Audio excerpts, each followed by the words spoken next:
Daddy. Fish on. Right. Pink trout Trix worm. Oh, probably. This has 10 feet deep. Something like that. Oh, oh, oh. Jumping. That's a nice fish. Feels like a nice fish anyway. Oh, nice fish.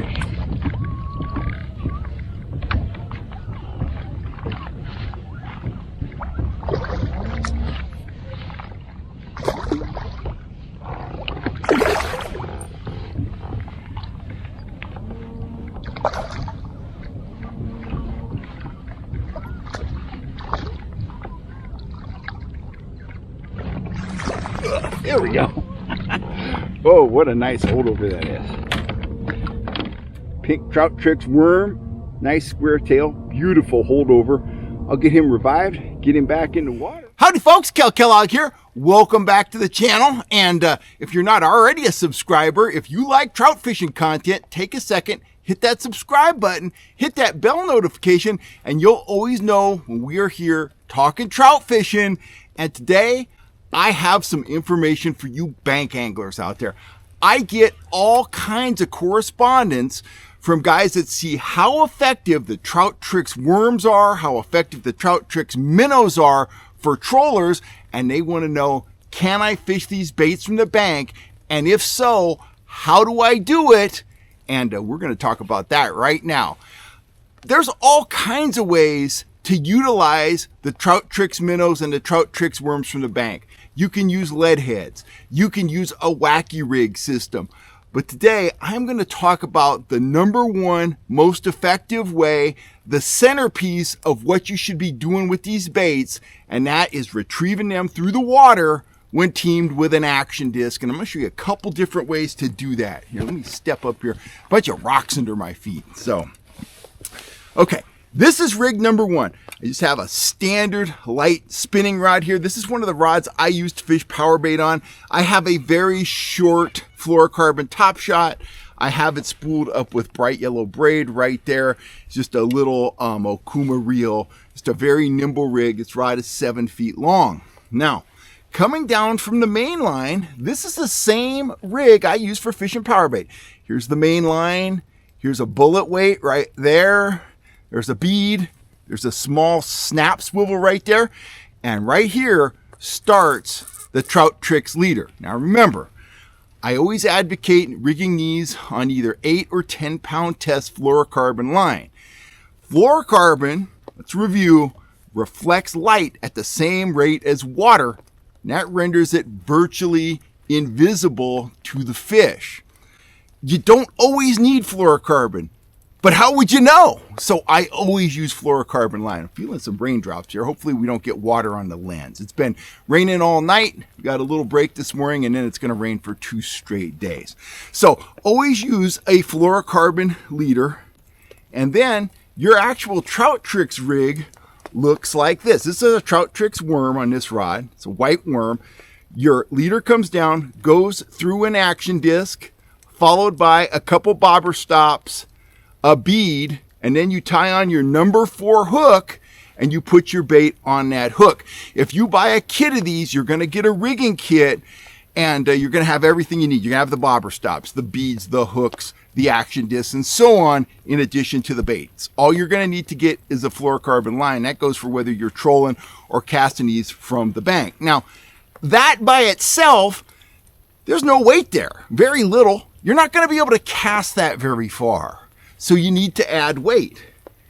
In this case, I've got it, the weight in the form of that bullet weight right there. It's the same Carolina rig that you rig up to fish power bait with off the bottom. You're going to cast that out, and I always advocate when you're fishing from the bank, you want to use a fan casting approach. You want to fish that entire 180 degrees of water in front of you, okay? The first few casts, you want to immediately engage the reel and swim that right under the surface before that weight has a lot of time to get it down in the water column. Then when you go through that 180 degrees again, maybe you count it down for a 5 count. You cast it out, hits the water, 1, 2, 3, 4, 5. You engage the reel, start your retrieve. Next time you go through that circuit, Maybe you count to 8 or 10, then count to 15. What you're doing is you are systematically covering all the water in front of you in an arc, and you're also covering all the various depth ranges. This is definitely the simplest way to rig up either a Trout Trix minnow, Trout Trix worm, or an FHS grub, a Trix grub. They all work the same way. I rig them all up on the same leader, same action disc, same bobber stops, same deal. It's one of the reasons I love this Trix system is they all utilize the same leader, and you can change colors, baits, different profiles very quickly. The worm, why does the worm work? Now, when I developed this worm, I knew it was going to catch fish, but I severely underestimated just how well it was going to work. It has very erratic, unpredictable action, and that's important. Okay, if you think about, let's say, a plug or crankbait like a Rapala, it has a lot of action, but that action is predictable. It keeps doing the same thing all the time if you don't vary the speed. Okay, with the Trout Trix, it's unpredictable. It's wiggling and it's moving in an unpredictable way. Unpredictable movement is very important in drawing strikes from trout and other game fish. The thin profile, it very much appeals to trout, especially trout when they're in a neutral mood due to cold water, due to weather changes, for whatever reason. They don't see that thin profile as intimidating. Lastly, this is a bait that's best fished either from, a slow speed up to a medium speed. Anywhere if I'm trolling them from 1.5 to 2.5 miles an hour. Usually my target speed is about 1.8. When you're casting it from the bank, you're going to go by what you see when you retrieve it. If you like what you see, stay with that speed. But to be sure, when you're casting and retrieving, add plenty of pauses, twitches, things like that. Add even more erratic movement to the rig, and you're going to get that many more strikes. So, pretty simple, pretty straightforward. If you're enduring this muscle closure and you're doing, bank fishing at Lake Comanche, Lake Berryessa, this is a great way to go. Trout Trix worms, they flat out catch fish. All the colors work. White is great. Bubblegum is great. The natural minnow color works well too. So that's the one rigging method. That's the Carolina rigging method. And make a few casts with this in a bit, and I'll show you the action of the worm. But let me show you another rigging alternative. I'll be right back. Okay, I'm back. Now, I have a pen spinning rod, and this is a much heavier rig. This is one size larger Okuma. I think that's a Seamar reel. It's rigged up the same way. I got a short top shot of 10-pound test fluorocarbon. I've got that backed up with 10-pound test braid. In this case, the braid is kind of a natural green color. That really doesn't matter. Instead of using a sliding sinker rig, I'm utilizing a casting bubble. And here's how I have that rigged up. Here's my main line. Goes through the bubble. The bubble has a stem in there that you can put your line through so that can move up and down. I have a bead right there, and then that same snap swivel that I was using with the Carolina rig right there.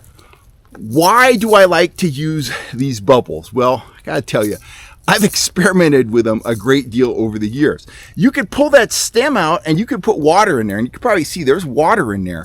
You fill a 1-inch bubble like that up with water, and it weighs 1 ounce. So you can cast it a country mile. You can cast it way out there, but when it hits the water, it basically has neutral buoyancy.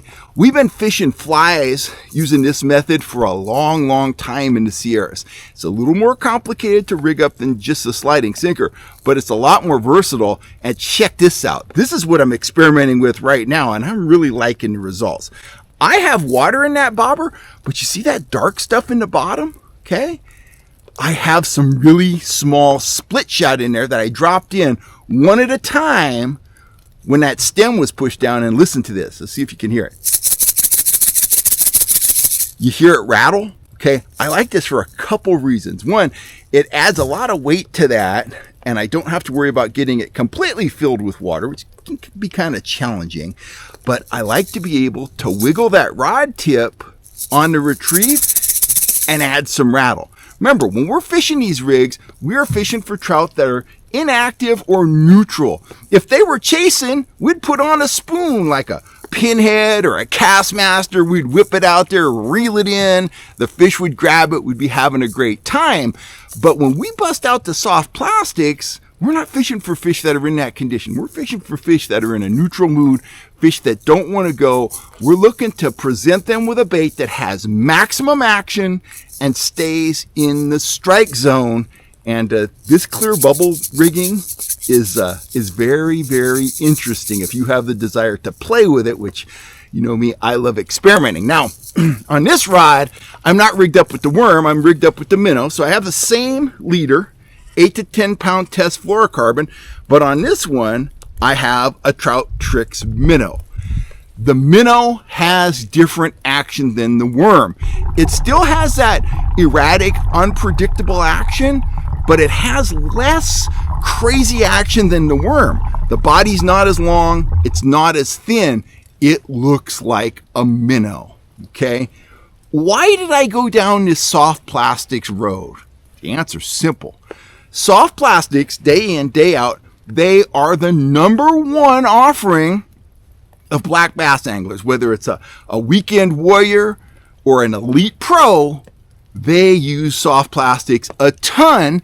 And a lot of those guys are fishing the same lakes that we fish for trout. And I said to myself, why are trout anglers not utilizing soft plastics? Why do they work so well? Okay, first of all, they have a very fluid movement. Did a lot of experimenting to come up with the compound to make the bodies out of. It's very soft, it's very elastic, and it's very durable. It holds scent well. You could use your favorite fish scent with that. We're using a new scent that I came up with called Trigger Scent. It's going to be in the store soon. Very, very effective. Bottom line is, it looks real. It moves in a fluid, real manner through the water. It looks like something's a prey item that's in distress. When the trout move in close, they can smell it. That's another cue to, encourage them to strike it, because I can work it pretty slow while still having maximum action. It stays in that strike zone for a maximum amount of time. And when they grab it, it feels real. When they grab a trigger spoon or a Rapala, they know right away that's not real. But when they grab a Trout Trix minnow or a Trout Trix worm, it feels real, and that really closes the deal. If the trout are in a neutral mood, a lot of times they'll come in and nip at the tail, and because it feels real and it smells real, they'll keep on nipping until they get hooked. And fish that are, convinced that that's real right away, they will get it further back in the mouth. That's a better hook position for you, and you're going to land more of those fish. Further the fish gets that bait back in their mouth, the more of those fish you're going to land. So soft plastics are the new frontier of trout fishing. That is the gospel I've been preaching for like 3 years now. They are now my #1 trolling baits. I don't bank fish as much as I would like to, but I'm going to be doing more of that this winter. I'm planning to have more time to fish this winter and going into the spring. And I will absolutely be throwing the Trout Trix minnows, the Trout Trix grubs, and of course, the Trout Trix worms. Final word on these baits. Sometimes, the worms and the minnows and the grubs will perform equally as well. But there are plenty of days when the trout will show a distinct preference. Been fishing Amador a lot, been trolling out there. The minnows are killing, particularly white or orange minnows. They are killing. They're not hitting the worms. They're not hitting the grubs very well. They're hitting the grubs better than the worms, but they're not hitting anything as well as the minnow. Last winter at Comanche, they wanted the white minnow. Sometimes orange, but almost always they wanted the white minnow. Go out to Folsom right now, totally different story. Bubblegum pink, Trout Trix worm, that's what's working. They're digging it. The trout are kind of in a neutral mood. If you go out there and troll spoons, you're going to maybe get 2 to 4 fish per trip. If you go out there and pull the soft plastic stuff, you're going to maybe get 10, 12, 14 fish a trip. My buddies are doing it. I've been doing it out of the kayak. It's just working. we're going to have a video coming up real soon of me out fishing Folsom with the Trix series of baits, either from the kayak or from the skiff. I haven't decided yet, but once we get past New Year's, which is in just a few days, I'm going to be out there. I'm going to be after them. I've been getting after them from the kayak, but I haven't been doing any filming. I've been kind of fooling around with different riggings and things like that. So anyway, enough of that. I'm going to get to doing some casting here.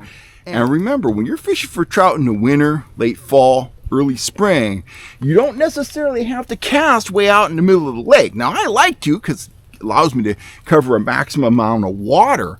But a lot of times, those trout are going to crowd right up near the bank because that's where the warmest water is. That's where the plankton's doing its thing. That's where the bait fish are.